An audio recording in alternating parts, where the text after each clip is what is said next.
Bueno, muy buenas tardes. Muchas gracias Vicky y Pro Barranquilla por la invitación.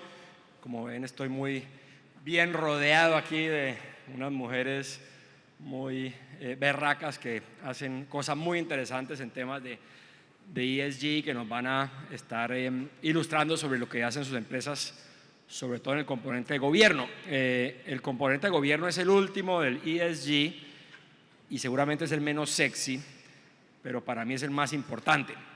Es el menos visible, es el menos atrayente quizás, pero es el único que garantiza que las promesas y declaraciones que hace una organización en materia ambiental o de sostenibilidad o de inclusión o de cualquier tipo se puedan cumplir, ¿no? Es el que mantiene, digamos, a la compañía transparente, accountable, responsable, honesta frente a lo que declara que va a hacer en estos ámbitos tan importantes que hoy ya son, digamos, no parte de la naturaleza y del ADN de las empresas, que son cada día más una oportunidad mucho más que un requisito. Y no solo, digamos, es el menos visible, para mí de pronto debería ser GSE o GES, porque por ahí comienza y es el pilar que lo apuntala, sino que también tenemos la noción de que esto es un asunto de juntas directivas y de la relación con los dueños o incluso con los stakeholders, y el gobierno corporativo para que funcione y para que la organización cumpla con su cometido de sostenibilidad tiene que ser, pues es un framework, un marco para toma de decisiones y reporte y accountability a todos los niveles de la organización. No es solo un asunto de junta directiva y cómo se elige y cuántos miembros independientes tiene, no, es algo que permea a toda la organización. Yo tengo el privilegio de estar en la junta directiva de Ecopetrol, una empresa de mayoría estatal que tiene un gobierno corporativo realmente espectacular, un marco y hace un esfuerzo enorme. ¿No? Tenemos 6 comités, la intensidad, la calidad de los documentos, las discusiones son impresionantes. Es un privilegio que tiene Colombia tener una empresa estatal de esa escala con esos principios y ese marco de gobierno. Y bueno, ahí también se entiende que esto va mucho más allá de la Junta y su relación con el CEO o del comité ejecutivo, y es una filosofía, un marco que permea toda la organización y que es lo único que puede garantizar que sosteniblemente pueda lograr y cumplir con las declaraciones y los compromisos que hace, pues, en materia de sostenibilidad, no solo ambiental y social, por supuesto, sino también financiera. Entonces hoy tenemos un panel súper chévere para hablar de este tema, muy diverso. Tenemos a Claudia, que nos acompaña, de una multinacional grande, pues de origen francés, con operaciones muy importantes en nuestro país y en nuestra región, con mucho, pues, reconocimiento en nuestro país en temas de sostenibilidad. Por ejemplo, pues conozco mucho lo que hacen en nutrición y en primera infancia, pues creo que son líderes allí y lo han sido hace mucho tiempo. Y pues hablaremos un poquito de cómo es el gobierno corporativo de una gran multinacional que hace presencia en muchísimos países, donde hay, ¿no?, juntas y juntas de juntas, y cómo hace uno para, pues, cómo ven eso como algo estratégico en su organización y cómo hace uno para garantizar que en algo tan grande esto realmente permee, y cómo garantiza ese mismo gobierno que su promesa de valor en materia de sostenibilidad sea una realidad. Tenemos también a Patricia, que viene de EWA Capital, una empresa inversionista. Cada día los mercados financieros en todos los niveles exigen más. Pues ya Jorge habló de la famosa carta del presidente de BlackRock, está en la declaración del Business Roundtable americano, y pues la influencia cada día mayor en Ecopetrol la sentimos del mercado financiero sobre las prácticas de sostenibilidad de las empresas y de gobierno corporativo de las empresas. Nos exigen mayor diversidad en la Junta. Bueno, es en serio, y aquí tenemos una empresa que tiene un foco en empresas un fondo en empresas de impacto, pero que además trabaja con empresas sobre todo de etapa temprana, ¿no? Entonces, interesante, bueno, uno qué le exige o qué le puede exigir razonablemente a una empresa pues, que está en sus inicios o en etapa más temprana en materia de gobierno corporativo, cómo es esa evolución, cómo miden ellos eso, en qué medida sus limited partners, sus inversionistas, pues les exigen allí. Entonces, una perspectiva bien interesante, cada día más relevante. Y finalmente, María Claudia, que representa una compañía tradicional, familiar, con más de 100 años de historia, muy barranquillera, que pues, nos va a contar un poquito de cómo ha sido esa transición. La mayoría de las empresas colombianas son familiares, la inmensa mayoría, no sé, el 99% o algo así, cómo ha sido el aprendizaje, cómo aplican estos criterios en una empresa familiar, y bueno, cómo han ido desarrollando su gobierno corporativo, que es bastante especial. Entonces, vamos a arrancar por Iwa Capital, por Patricia, si te parece. Y pues yo quería preguntarte, bueno, ya dije que cada día hay más influencia de los bancos, de los fondos, más exigencia, requisito. Algunos han declarado que no invierten en ciertos sectores, que se salen de los hidrocarburos, etcétera. Hay una presión grande en los mercados. Esa tendencia en los mercados públicos, y digamos de pronto en el gran private equity, cómo está operando pues en venture capital, en empresas de etapa más temprana, en qué se diferencia un poquito ahí, qué tan importante es eso pues para ustedes, para sus inversionistas, es un diferencial que ustedes encuentran, que nos cuentes, nos ilustres un poquito de, digamos, en este financiamiento de empresas dinámicas, jóvenes, de etapa temprana, cómo está jugando, especialmente la G, pero pues todo el tema de ESG. ¿Aló? Ya. Listo. Bueno, primero, gracias a Vicky porque realmente tengo que felicitarlos. Yo no pensé que hubiéramos podido tener todos estos empresarios y el gobierno unido hablando de ESG. Me parece increíble. Entonces, felicitaciones. A ver, yo creo que los inversionistas cada vez son más responsables. Y esto, como yo digo, hace que todos tengamos que ser responsables, todos los que somos en la cadena, ¿no? Entonces, por ejemplo, en el fondo nuestro que invertimos en startups, pues al final es mis inversionistas, que por ejemplo en este segundo fondo tenemos a IFC, que es del Banco Mundial, a Bancoldex, a la Fundación WW, pues son inversionistas que realmente creen que a través de la inversión estamos haciendo un cambio en el tejido empresarial colombiano. Entonces, en esa parte, pues empiezan a exigirle a uno como gestor profesional tener unas mejores prácticas y a la misma vez uno empieza a exigirle a las empresas. Esto claramente, como tú lo dices, bueno, son empresas en etapa temprana y yo creo que se asemeja mucho a la realidad colombiana de las empresas familiares, ¿no? Y todos tenemos una mala percepción de que esto cuesta. Y yo sé que ojalá tuviéramos, como decían antes, el presupuesto para asignarle, como seguramente lo tiene Grupo Éxito, pero la realidad de las empresas, de las startups o de las empresas familiares es que no tienen esa capacidad de asignar recursos para esto, pero hay que empezar a que entiendan el porqué y que no es una moda y que realmente es por su bien. Lo que uno no mide, pues no puede compararse, no sabe para dónde va. Es como a veces yo llego y llamo a los emprendedores y les pido cosas súper lógicas como cuánto vendió, cuánto es el costo, cuánto está quemando, en dónde está vendiendo. Uy, Patricia. Y yo digo, no, pero si no sabes esto, pues sí estamos absolutamente fregados. Entonces, ahí es empezar desde un principio con una junta directiva, con unos reportes, los reportes que tienen que tener, no solamente la parte financiera como tú lo decías, sino venga, claro, la parte financiera, pues porque si no estamos rentables financieramente, pues claramente nos vamos a morir, ¿no? Ese es simplemente pues coquito. Pero también una parte de a dónde quieres llegar. Si vas a ser global, pues tienes que tener una tendencia global. Entonces, aquí es empezar a mirar, pues como tú bien lo dijiste, en EWA estamos súper comprometidos con la parte de cerrar la brecha de género, porque creemos absolutamente, pues y no solamente creemos, McKinsey dice que a nivel global, si logramos tener una paridad de género, un balance, vamos a crecer 12 trillones de dólares el GDP global.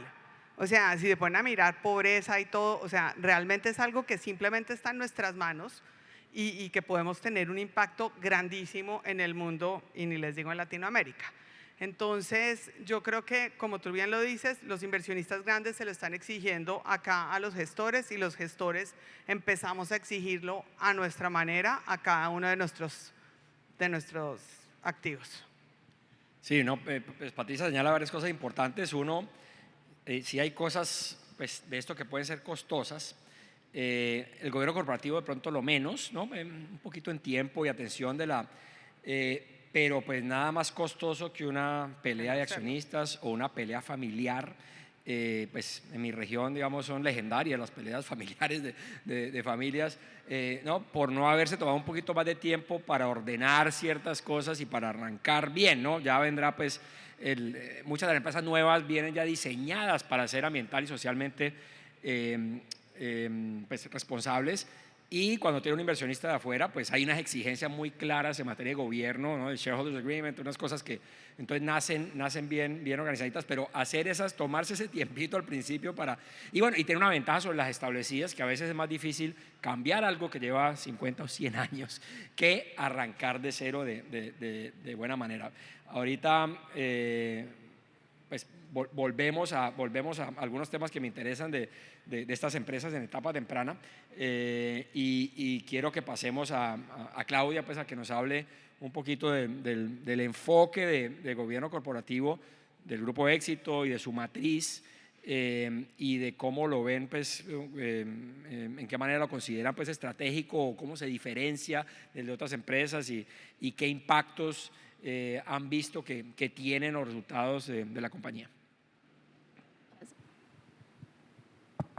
Muchas gracias por la pregunta. La verdad, como lo decías, a uno le hablan de gobierno corporativo y eso no es algo que sucede de la noche a la mañana. Eso es lo primero que hay que tener en cuenta. Es un gran proceso que en el camino duele y está lleno de aprendizajes. Nosotros venimos recorriendo esto y una de las premisas que tenemos siempre es mejoramiento continuo. ¿Qué está pasando? ¿Qué dice el mercado?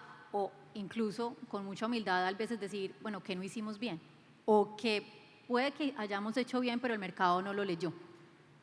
Entonces, empezando con toda la estructura y mirándolo desde un 360, nosotros en nuestra estrategia de sostenibilidad, que tiene 6 pilares, tú ahorita lo decías, conocías muy bien: nutrición infantil, comercio sostenible, mi planeta, vida sana, tenemos un componente que se llama gobierno corporativo. Somos íntegros, y dentro de este pilar que denominamos somos íntegros tenemos gobierno corporativo. Entonces, lo primero que hemos hecho es, dentro de nuestra estrategia de sostenibilidad, le hemos dado vida y toda la relevancia a gobierno corporativo. Pero listo, ¿qué tenemos ahí dentro de somos íntegros? Porque no es solamente gobernanza, sino un poquito más, visto desde una estrategia de sostenibilidad. Muy importante esto. ¿Y qué tenemos entonces allí? Nuestro programa de transparencia, nuestro programa de equidad e inclusión, nuestro programa incluso de arquitectura de control y, por supuesto, la G pura y dura de gobernanza. Pero hago énfasis en esto porque es que la G no está sola. O sea, yo para leer y hacer bio a la gobernanza tengo que tener en cuenta estos otros aspectos para poder efectivamente dinamizarlo. Tú lo decías ahorita, y yo se los empecé contando por ahí, no es algo que lleguemos a la noche a la mañana, o sea, yo les tengo muchas historias. Nosotros definimos nuestro gobierno corporativo y decimos, listo, ya tenemos establecidas nuestras políticas, lo vamos a hacer real. Y nos llegan proyectos o momentos de verdad y por alguna razón, hay veces el mercado no lo entiende. Y que esa es una reflexión que me parece importante que tengan en cuenta. Tú lo decías ahorita, bueno, puede ser el menos chévere de todos, del ESG. Tiene su componente técnico importante, que de pronto muchas personas no se sienten cercanos a ellos y eso hace que a veces no se entienda. Entonces, cuando compañías hablamos de nuestras prácticas de gobierno corporativo, hay veces las personas tienen en el subconsciente ciertas cosas que creen que deben ser de esa manera y realmente no es correcto, no es así. Y cuando como empresa les decimos, esto es lo correcto, este es el camino, mire las buenas prácticas, mire internacionalmente cómo funciona, hay veces eso es un poquito más difícil de explicar. No porque esté bien o mal, sino simplemente porque es más complejo. Aquí mi gran llamado, y para hacerlo vivo, Esto es un proceso, hay que vivirlo en el día a día y hay un mensaje que quiero empezar a dejarles desde ahora y ahorita de pronto complementarlos. Esto es un tema de cultura y un tema de creer. Claudia, ¿cómo se hace esto? Okay. Ahorita más adelante les cuento qué hemos hecho nosotros realmente para hacer del gobierno corporativo una cultura efectivamente de comportamiento en la organización. Bueno, sobre eso tienes toda la razón. Ya había dicho Peter Drucker que la cultura se desayunaba la estrategia, ¿no? Que sin cultura la mejor estrategia era una declaración vacía, y es igual, ¿no? Sin cultura el gobierno o la arquitectura de gobierno o incluso los mejores planes de sostenibilidad pues no tendrán ni el impacto ni la sostenibilidad en el tiempo que se requiere. Vamos entonces ahora a hablar con María Claudia. Pues tu empresa es menos conocida, sobre todo para los que no somos barranquilleros. ¿Por qué nos cuenta un poquito de la empresa y cómo ha ido evolucionando, cuáles han sido como los hitos importantes en materia de gobierno corporativo de esta empresa familiar? Ok, muchas gracias, Esteban. Bueno, antes que nada también quiero darle las gracias a Vicky y a Aquiles por la invitación a este importante evento donde pues he tenido la oportunidad de escuchar toda la problemática que se vive hoy en términos de ESG para las empresas. Les cuento, represento a Droguería Juliao.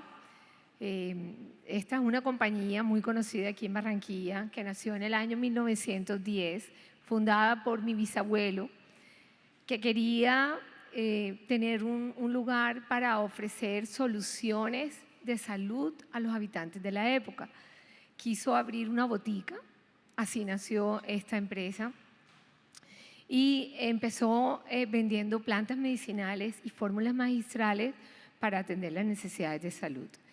Esta empresa luego fue desarrollada por sus hijos, entra mi abuelo en segunda generación y trabaja más o menos toda su vida, desde el salió del colegio y empezó a trabajar en la droguería. Más o menos 30 años, empieza el primer proceso de ajuste generacional en la época de mi abuelo. Tuvo 4 hermanos, otro que también se interesó en los temas de negocios del bisabuelo, y 2 que sí fueron, uno médico y otro dedicado a otros negocios. Y los 2 que estaban en los procesos comerciales quedaron cada uno con una empresa, Droguería Juliao, y también el bisabuelo había fundado Ferretería Juliao. Mi abuelo, en la medida en que las familias de cada uno de los 2 hermanos presentes en el negocio fueron creciendo, compró a sus hermanos las participaciones accionarias en Droguería Juliao, hasta el punto en que quedó siendo el único dueño de la droguería. Posteriormente vienen mis tíos, la tercera generación en la empresa. Tuvieron 8 hijos, mi mamá y sus 7 hermanos, y casi que todos empezaron a trabajar en el negocio. Entonces salían de la universidad y llegaban a la empresa. Hace unos 5 años me vinculo a la empresa a una de las empresas de la familia que teníamos también, Novaromas, S.A., una comercializadora de fragancias y sabores, y empezamos a trabajar en todo el proceso de gobierno corporativo. Empezamos a dar los primeros pasos. En la época de mi abuelo y sus hijos no había necesidad de una junta directiva porque las decisiones estaban en cabeza de él. Y él tomaba con sus hijos decisiones sobre reparto de dividendos, futuro de la empresa. Desde que entró al negocio, empezamos a trabajar y a fomentar la creación de nuestro gobierno corporativo y hacemos nuestra primera junta directiva.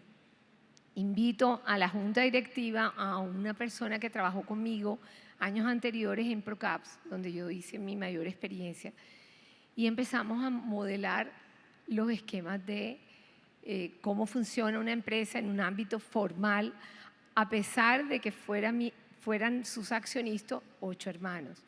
Es así como desde ese entonces empezamos a funcionar con nuestros primeros pasos de gobierno corporativo que nos han permitido proyectar la compañía a un futuro sostenible, a acceder a nuevos mercados. Empezamos con una tienda, hoy tenemos 18 tiendas en la costa del concepto tradicional con que nació la empresa y 7 tiendas del nuevo concepto que empezamos a desarrollar hace 5 años, en el año 2019, que se llama Juliado Boticarios desde 1910 y con el cual accedimos a nuevos mercados, llegamos a Bogotá, al interior del país, también a Manizales, y es el concepto con el cual nosotros estamos diseñando nuestro modelo de expansión y crecimiento para los próximos años. Muchas gracias. Un saludo también especial a Aquiles, que no le había saludado. O sea, estuvieron 100 años más o menos.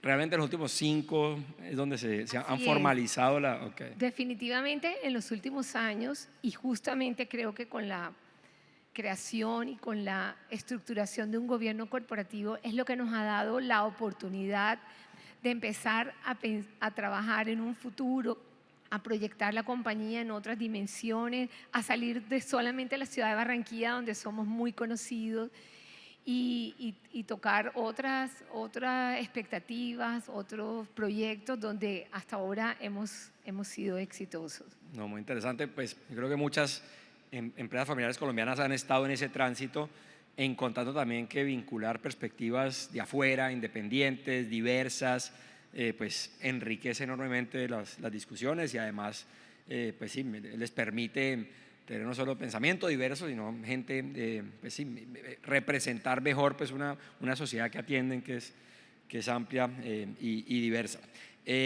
Patricia, sí, cuando ustedes miran una compañía para invertir en ella, ¿cuáles son los 2 o 3 asuntos de gobernanza que son fundamentales, que son deal breakers o que digamos que ustedes miran y que si no están, por joven que sea la empresa, no invierten o no siguen adelante? ¿O cuáles serían las recomendaciones, digamos, en temas de gobernanza para emprendedores para que puedan ser susceptibles de inversión por un fondo privado? Listo. Yo creo que lo más importante, primero, vea, yo lo mío es como el ADN que tienes con un emprendedor, porque esto es una relación a largo plazo. O sea, cuando nosotros invertimos son 7, 8 años que vamos a estar juntos y vamos a tener los mejores momentos de nuestra vida y los peores momentos de nuestra vida. Entonces, para mí el primer deal breaker es ese ADN que realmente pues uno sienta con el emprendedor. Yo sé que no tiene nada que ver con gobernanza ni con eso, pero yo creo que la vida es simple y empieza con relaciones. Entonces, digamos, esa es una parte que nosotros miramos muchísimo. Hay una responsabilidad que nosotros tenemos con nuestros inversionistas y que un emprendedor tiene que entender eso. Y no solamente un emprendedor, esto es en general cuando uno recibe dinero de otro inversionista, pues no solamente recibe el dinero, tiene una responsabilidad totalmente fiduciaria que es generarle unos reportes al inversionista, una transparencia. Entonces, para nosotros esa parte de los reportes que pasan los emprendedores, el poder participar y que sean coachable, como nosotros decimos, y es que realmente oigan, porque al final del día nosotros no solamente ponemos plata, entonces ponemos plata, pero generamos valor y es muy importante esa parte que estén abiertos.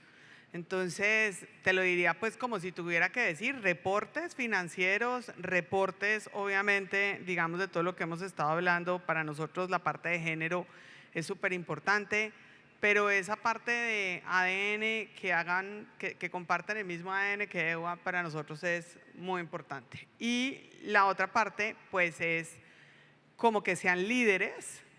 Es muy chistoso porque, como te digo, nada es con reportes totalmente así, sino que sean líderes, que puedan atraer talento, que veas que tienen el negocio en la cabeza y que de ahí para abajo pueden repetirlo y lo van a poder poner en papel y lo van a poder transmitir a los inversionistas. Las inversiones de ustedes son, me imagino, la mayoría minoritarias. Tal cual. Ustedes también necesitan unas garantías y unas protecciones y unos sistemas, digamos, un acuerdo de accionistas que… Sí, pero yo siempre pienso algo y yo soy súper en contra de la sobreregulación todo el tiempo y digo, un papel lo firmas. Las relaciones son las que hacen que las cosas duren. Entonces nosotros sí tenemos un Shareholders Agreement, normalmente tenemos entre un 5 y un 10% de la empresa y te puedo decir que a veces tenemos el 1%.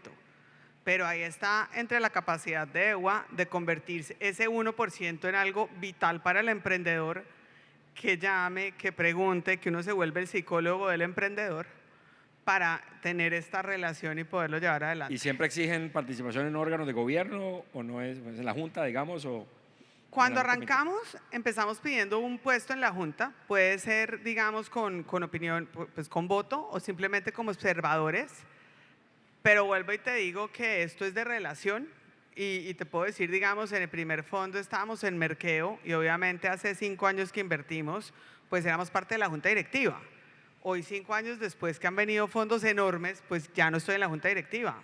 Pero el crear esta relación de generarle valor es lo que hace que yo hable con Miguel y que hoy en día sea mi socio en otros negocios. Entonces, yo juro todo el tiempo que la cosa es de convencimiento, de relacionamiento y de convicción.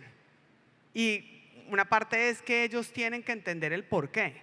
¿Me entiendes? Es un poco lo que hablaba Claudia. O sea, aquí es por qué quieres esto, por qué vamos a medirlo, por qué lo vamos a hacer y es que te va a generar valor. No es un documento más que va a quedar archivado en la vida. Es en el momento en que estemos midiendo algo que no tiene sentido, levanten también la mano y analizamos y empezamos a medir otra cosa. Pero no es como, uy, así lo hemos hecho toda la vida, entonces así nos tocó morirnos. Creo que es algo que toca cambiar. Muy bien. Claudia, nos anticipaste algo de la importancia de la cultura para el gobierno y nos dijiste que nos dejaste en suspenso. Entonces, ¿por qué nos cuentas un poquito de pues, sí, el approach de ustedes al gobierno corporativo y el trabajo que tienen que hacer en cultura para garantizar que esa arquitectura pues, funcione y la gente se apropie de ella y esté a todos los niveles? Bueno, mira, y volviendo al tema de no vemos la G sola, nosotros entendemos que el gran valor de gobierno corporativo que le genera a la compañía es hacerla una compañía consciente, que finalmente le retribuye valor a la sociedad. Claudia, ¿qué quieres decir con esto? Para nosotros, trabajar en gobierno corporativo y como compañía trasciende, y esto puede ser un poquito disruptivo, en que nuestra idea no es solamente darle retorno a los accionistas e inversionistas, sino siempre ir más allá. Y esto lo tenemos dentro de nuestra estrategia de sostenibilidad, de donde tenemos a nuestro tema y al componente de governance. El governance nos da orden, como lo decías tú. No todo tiene que estar escrito, pero sí tenemos que creer. Sí tenemos que tener unas pautas básicas para generar esas relaciones, para trascender. Recientemente nosotros declaramos nuestro propósito superior y donde nosotros entendemos que hay 3 grandes círculos que cada uno va subsumiendo al otro, en donde uno está la compañía, el otro está la sociedad y después está el planeta. Entonces, si yo como compañía me comporto bien, tengo unas buenas prácticas en gobernanza, en lo social, en lo ambiental, esto va a trascender a la sociedad y finalmente tenemos un mundo mejor. Perdónenme que sea tan enfática en esto, pero es que la G no la podemos leer sola. Muchas veces cuando nos quedamos, sí, tus prácticas de gobierno, sí, te quedas en la junta directiva, sí, ¿y dónde está equidad e inclusión? Sí, ¿dónde me dejaste transparencia? Espérate un momentico, míralo de una manera integral. Y ahí retomo, Patricia, un poquito lo que tú decías, va más allá de un Shareholders Agreement. Esto va entre unas buenas prácticas, va en orden, en cómo yo realmente creo en esto. Hay otro tema y uno le dicen, Claudia, ¿dónde están las prácticas de gobierno corporativo? Entonces yo te puedo contestar de 2 maneras. Uno, te invito a que conozcas mi página web, ahí las vas a encontrar todas. Si estás haciendo un tema académico, métanse ahí y de verdad, y yo puedo sentirme muy orgullosa, o creo sentirme muy orgullosa, de que realmente son buenas prácticas y que están con todas las grandes tendencias de mercado. Pero más allá de eso, es cuando efectivamente tenemos una práctica, vivimos el gobierno corporativo, tenemos un proyecto y decimos, ¿cuáles son las buenas prácticas que tenemos que tener en cuenta? ¿Por qué? Porque es que esta compañía quiere trascender. ¿Por qué? Porque esta compañía realmente quiere hacer algo por el país. Bueno, pero eso suena muy bonito. ¿Y cómo hacemos? Y aquí les decía un poquito de historia. Esto es un tema que también les insisto mucho, esto es de mejora continua. Hoy aquí para algunos puede ser este tema nuevo, para otros, bueno, un poquito más de lo mismo. Pero cuando uno empieza a hacer esto, se da cuenta que cada vez empiezan a exigir un poquito más, un poquito más, un poquito más, y no siempre es tan fácil. Yo les doy un ejemplo. A uno le dicen, parte de los temas de gobierno corporativo es que, sobre todo en mi caso, que soy un emisor de valores, yo le tengo que contar al mercado lo que estoy haciendo. Entonces aquí empiezan todos los retos. Les voy a contar una historia. Una de las prácticas que tenemos que tener, como les digo, es comunicación. Un tema súper sencillo. Un cambio de un vicepresidente o de un representante legal de la compañía es algo que se tiene que contar en el mercado, porque asumimos que es de interés para todos nuestros accionistas e inversionistas quién será uno de los nuevos líderes que va a marcar la parada en la compañía. Entonces, esto para nosotros tiene una exigencia y es que en la superintendencia financiera, nuestra calidad de emisor, tenemos que sacar algo que se llama información relevante. Y tenemos que sacar el comunicado diciendo, les informamos que la nueva persona que hemos nombrado en este cargo es esta persona y tiene estas competencias. Bueno, pero es que el vicepresidente no llega solamente para el mercado, pues yo también le tengo que contar a mis equipos internos. Y aquí es donde empiezan a hacer como los temas, porque puede que uno lo maneje el área de IR o relaciones con inversionistas, lo otro quede por allá en la Secretaría General, que está como muy en la Junta, y lo otro es un tema de empleados. ¿Cómo hago para juntar esto? ¿Y cómo hago para que efectivamente la comunicación sí salga y que nos veamos coherentes? Ahí es donde les digo, cultura y comunicación. Tuvimos una historia, como les digo, cambio de un vicepresidente, y el vicepresidente se iba para otra compañía que era igualmente emisora, y esa compañía tenía que contar del nombramiento de este. Ese día pasaba algo en Medellín, había marchas, eso fue 2019, estábamos cercanos a un nuevo paro y la persona responsable, es un poquito chistoso, la persona responsable de la comunicación, estaba todo el mundo sintonizado, digamos que todo el mundo, buena práctica, todo el mundo ha hablado antes, todos sintonizados, salimos a tal hora, la otra compañía sale a tal hora, empleado sale a tal hora. Entonces estábamos en medio del paro, todos estábamos esperando la hora en punto para poder publicar la información, cuando yo digo, ¿por qué salió la información en empleados? ¿Qué pasó? Llamen a la otra compañía, ya se fugó la información, esperen, ¿qué tenemos que hacer? Como les digo, habíamos hablado todo antes, comunicación y cultura, todo el mundo sintonizado. Cuando fuimos a investigar qué era lo que había pasado, la persona de comunicaciones internas había decidido que había paro, se tenía que ir temprano para la casa y que ella quería publicar ya y que ya le tenía que contar a los empleados. Entonces decía, o sea, usted está consciente que este es un tema de mercado, tú no puedes tomar esa decisión sola. Bueno, les cuento esta anécdota para hacerles mucho énfasis en esto, en cultura, o sea, realmente cuando uno tiene claro por qué hace las cosas, no comete este tipo de errores.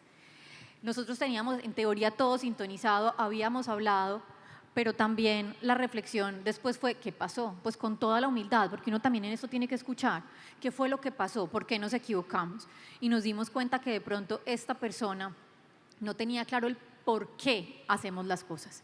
Y ahí viene el tema de cultura, tenemos que sintonizar a todas las áreas de la compañía para que esto sea así. Y nosotros nos hemos dado la tarea, dentro de las cosas que hicimos, fue que nombramos a un líder de gobierno corporativo.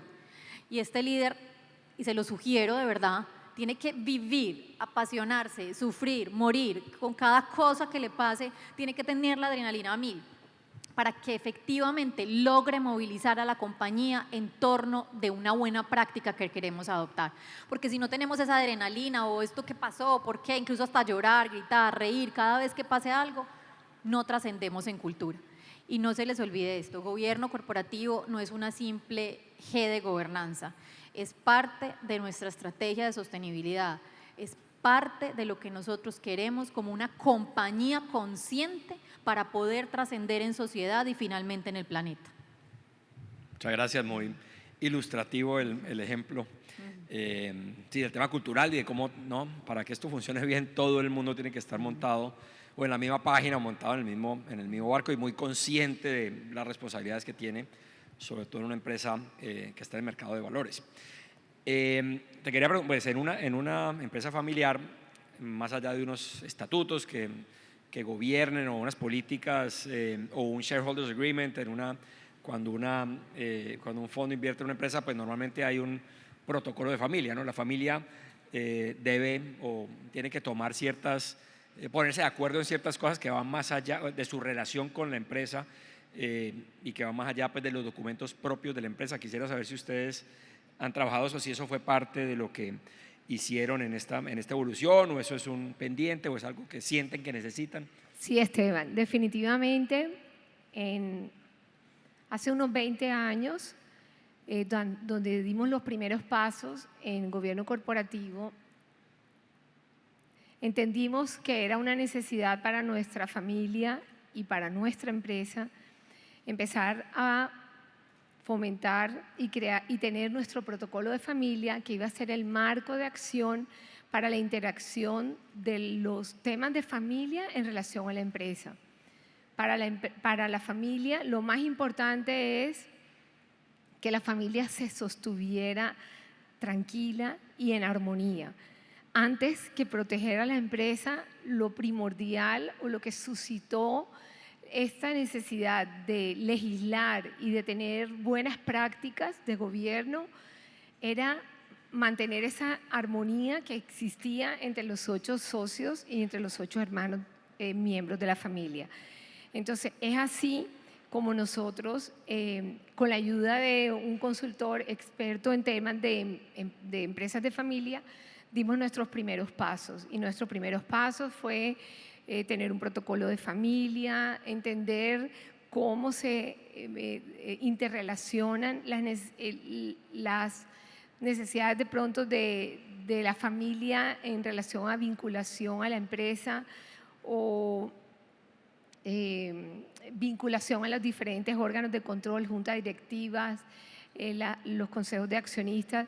Y a partir de esta experiencia pudimos empezar a modelar un esquema que nos ha permitido trazar una planeación de desarrollo de la empresa y ejecutarla a cabalidad en estos años transcurridos. Entonces, definitivamente el protocolo de familia fue un factor fundamental para nuestra compañía. ¿Y hay algunos elementos claves de ese protocolo que tú consideres pues marcan la diferencia, o que pudieras, digamos, recomendar al auditorio como temas que tienen que necesariamente ver? Yo creo que hubo dos. O donde hay aprendizajes de cosas que fueron evolucionando. Tuvimos dos experiencias. La primera hace 20 años, cuando hicimos nuestro primer ejercicio, y la segunda hace unos 7 años, porque un protocolo no puede ser un documento estático. Como todo es dinámico, las sociedades van evolucionando, van transformándose y la familia también, porque las generaciones van creciendo. Hoy yo soy la primera de la 4ª generación y me acompañan 20 primos, hasta el menor. Sí, yo soy la comandante de esta generación porque soy la hija de la hermana, de la hija mayor de mi abuela, y la menor se ve pareja conmigo. Entonces yo creo que yo siento que yo tuve un tema misional en la vida, y es que iba a ser la conexión. El puente, sí. Sí, cuando tú escuchas como que cada ser humano tiene una misión en este mundo, yo dije, mi misión fue conectar a la 3ª con la 4ª generación, y creo que funcionó. Yo venía siendo parte de la junta directiva de Juliao, estaba trabajando en la otra compañía que les comenté hace poco, también de la familia, pero llegó el momento en que, y estaban en la dirección de Juliao mis tíos. Entonces llegó el momento como que mis primos, la generación que me acompaña, que son personas jóvenes, absolutamente capacitados, visualizaban un futuro diferente y dijeron, no, tenemos que hacer cambios. Entonces, cuando ya me invitaron a ser la gerente de la droguería, salgo de la junta directiva, entro a la administración y resulta que me encuentro con retos como que llego a gobernar con 5 tíos.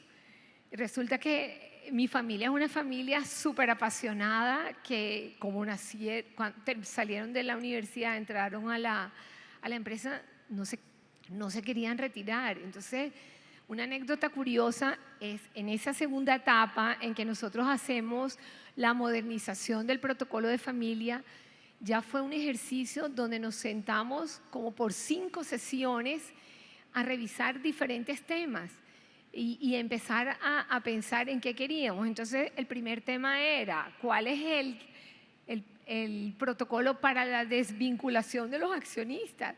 ¿Y a qué edad se retiran? Entonces, resulta que tenía tías que tenían 65, 68, hasta 70 años, entonces quedó en nuestro protocolo. Ellas, como eran las hijas del abuelo y eran las dueñas, pues las íbamos a dejar hasta que ellas tuvieran energías de seguir trabajando, y resulta que tienen muchas energías. Entonces a mí mis amigos me decían… Demasiadas de pronto. Demasiadas energías. Entonces me dicen mis amigos, María Claudia llegó a rodarle la silla a los tíos. Entonces estructuramos como que el proceso de vinculación de los miembros de la tercera generación era 70 años, y entonces viene el reto, y ahora para ustedes, para esta generación, ¿a qué edad se quieren retirar? Entonces ya para nosotros tenemos unas políticas un poco más estrictas, y en función de las buenas prácticas de gobierno y de empresa. En mi caso tengo la oportunidad de trabajar hasta los 65 años. Entonces, bueno. Falta muchísimo tiempo. Sí, mucho. Eso sí, muchísimo. Bueno, no, muy interesante. Gracias por compartirnos esos detalles más íntimos que son muy interesantes y pedagógicos, ilustrativos. Tanto Claudia como María Claudia hacen énfasis en que, ¿no?, en un protocolo de familia o un marco de gobierno corporativo viven, ¿cierto? Y hay que actualizarlos y tienen que, no es algo que se puede dejar estático en el tiempo. El mundo cambia, las familias cambian, las circunstancias cambian, entonces es algo que debe ser de la conversación permanente de la familia en este caso y por supuesto de la empresa. Bueno, vamos a hacer una última ronda de preguntas. Para Patricia, pues muchas startups fracasan, es lo normal, o muchas empresas. ¿En qué medida te parece que el gobierno o qué ejemplos de pronto tienes donde la gobernanza ha sido clave en que una empresa no haya podido salir adelante, o que sí? O sea, ¿qué tan importante te parece que es ese factor pues en la tasa de supervivencia, digamos, de las empresas jóvenes y dinámicas?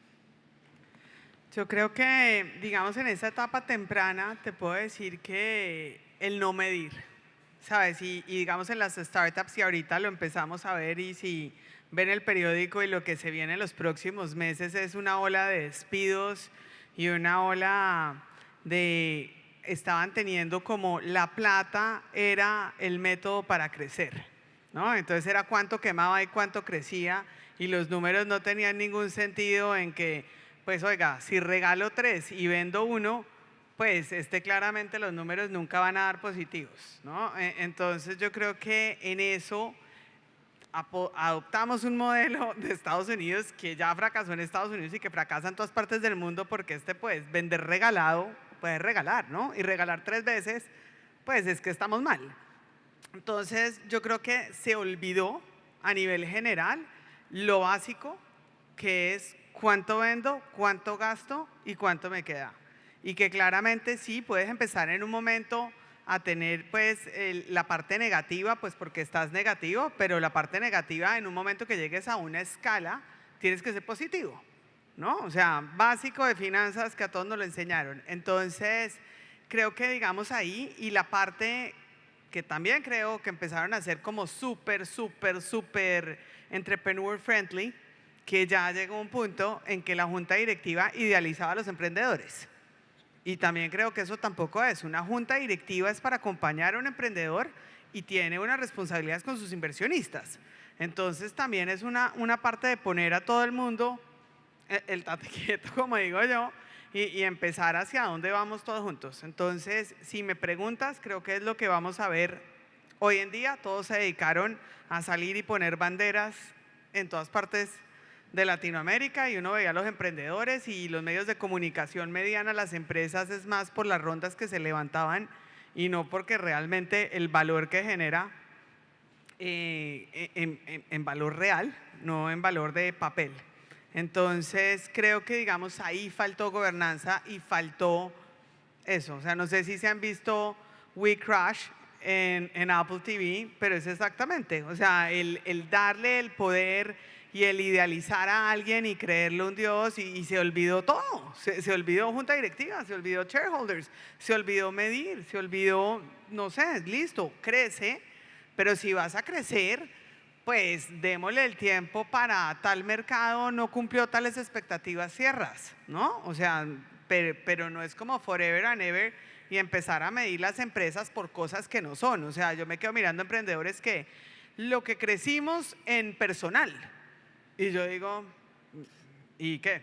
¿No? O sea, pasamos de tener 20 empleados a tener 200. ¿Y? O sea, ¿qué está haciendo los otros?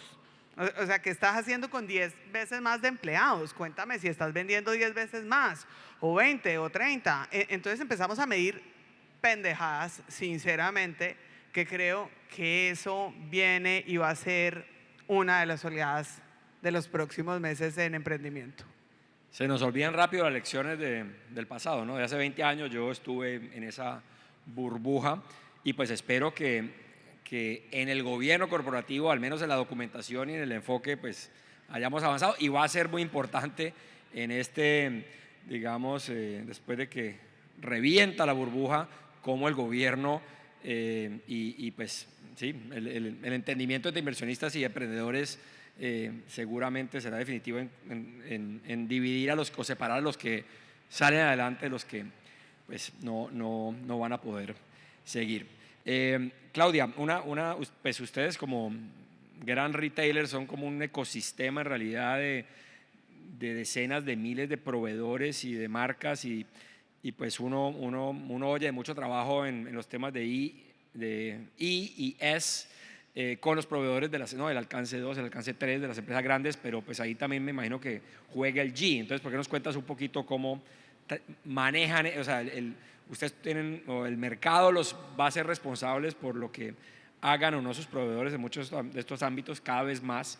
Entonces, quisiera saber un poquito la estrategia de trabajo con los proveedores, que son de todos los tamaños, ¿cómo es? Ok, no, muchas gracias. Mira, y nosotros la estrategia, pues más allá del G, con proveedores que me lo preguntas, lo tenemos enmarcado dentro de nuestra estrategia de sostenibilidad de comercio sostenible. Desde comercio sostenible desarrollamos varios temas: compra local y directa, desarrollo de proveedores, formación de proveedores, entre otros. Realmente nosotros consideramos, y como les decía ahorita, una verdadera empresa consciente y que trasciende tiene que trabajar con todos sus grupos de interés, entre ellos sus proveedores, y tenemos una estrategia súper sólida. Últimamente estamos desarrollando unas estrategias de formación igualmente con ellos. Hicimos unas alianzas con unas universidades y les hemos venido dando una formación también en ellos en ESG, de tal manera que podamos crecer juntos en todos los retos que tenemos. Ejemplo, en los temas ambientales. Entonces, señor proveedor, aquí les junto como varios temas. Para nosotros es importante no trabajar con plástico. Por favor, cuando usted me entregue un material, revisemos que este material sí cumpla las reglas de las 3R y cómo efectivamente yo no le voy a generar daño al planeta con ese material.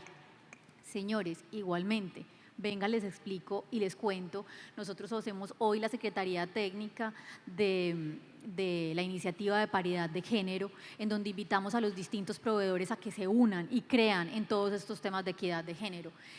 Pero más allá del tema de equidad o un tema de género, es porque realmente creemos que si somos diversos e incluyentes generamos diferencias. También desde ahí les estamos enseñando temas de impuestos y les estamos haciendo charlas de programas de transparencia y programas de gobierno. Y el gobierno lo enfocamos mucho desde el orden, método, como decías tú, venga, cuáles son sus prácticas, usted qué le tiene que informar a su junta directiva, siempre el qué y el por qué.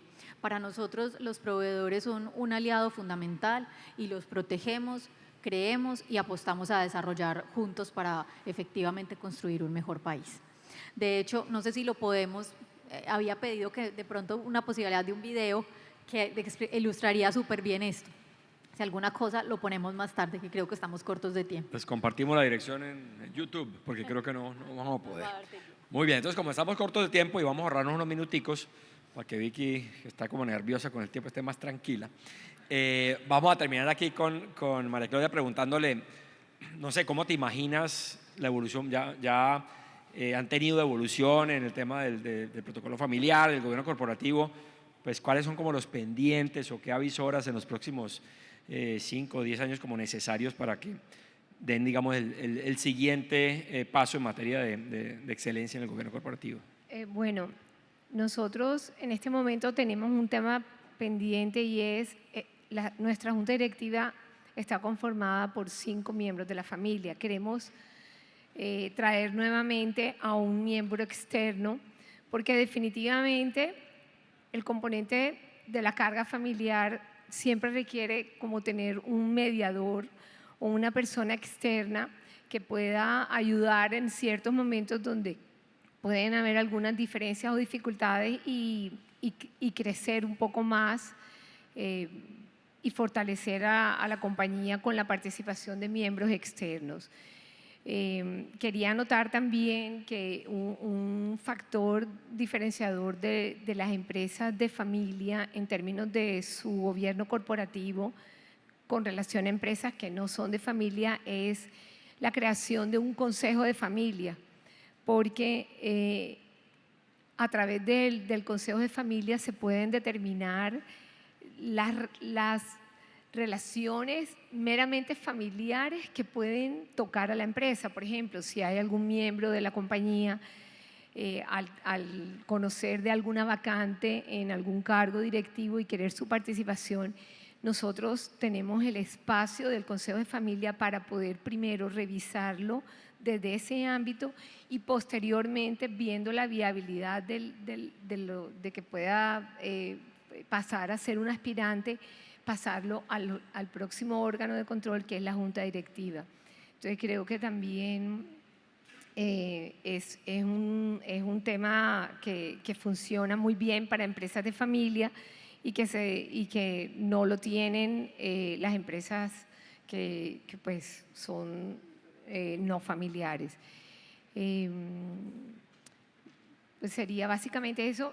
Tenemos la estructuración de nuestro plan estratégico que nos ha permitido desarrollar nuestra compañía y llevarla a otras ciudades y estamos también marcando todo un programa de crecimiento a otros países a partir de la generación del nuevo concepto de Juliao, creado y soñado desde la Junta Directiva en nuestra empresa. Entonces creo que, Esteban, sería eso. Bueno, muy bien, sí, ahí pues no solo la armonía dentro de la organización, sino con la familia y dentro de la familia, y la diversidad pensada no solo como incorporar mujeres o personas de otros orígenes o de otras etnias, sino también personas que no son de la misma familia, pues, para aportar valor y perspectivas diferentes, no solo pues solamente por criterios de inclusión. Yo creo que ahí podemos terminar, unos 6 minutos y pico de ahorro, y les pido por favor un aplauso para nuestros panelistas.